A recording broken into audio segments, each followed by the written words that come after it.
اتروعا.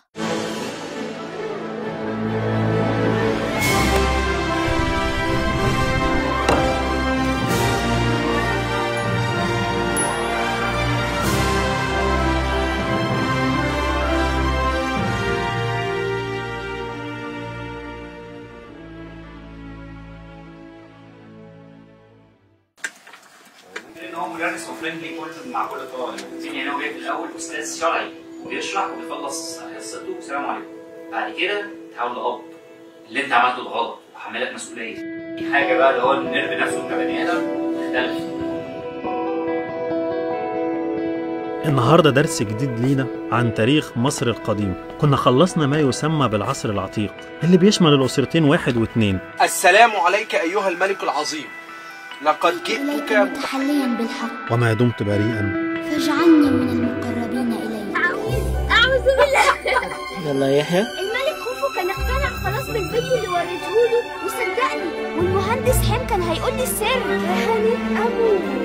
عنوان حلو قوي للفيديو، وانا صورت فيديوهات وستوريز كتير، اكيد هتجيب لايكس كتير قوي. في حدث مهم قوي يا اولاد، حفل نقل المومياوات الملكيه. حفل عظيم زي ده هيغير نظرة الأولاد لتاريخهم. ده حدث العالم كله مستنيه، بس كان نفسي حاسس التاريخ تبقى أطول. يا كنوز، احنا هنا عشان نعيش المغامرة، ما ينفعش يبقى كل همك هو التصوير. تعال معايا.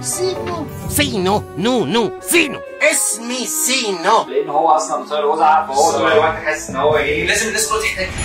شفت بقى؟ سينو لما يخطط الموضوع ينجح على طول. اجري بسرعة.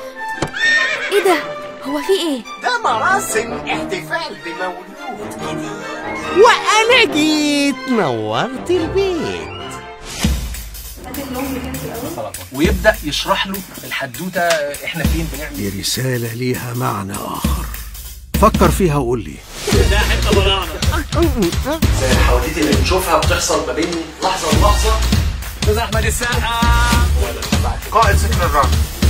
هايل. أنا عارف إن مشروع زي ده هياخد سنوات، مش مهم الوقت، المهم الانتهاء منه في أفضل صورة. رحت قدام المتحف وفضلت أقول اترعاه ولا كأني بتكلم، بس ما تقولش خطفت. ده زي ابني برضه. معك حق يا حاجة.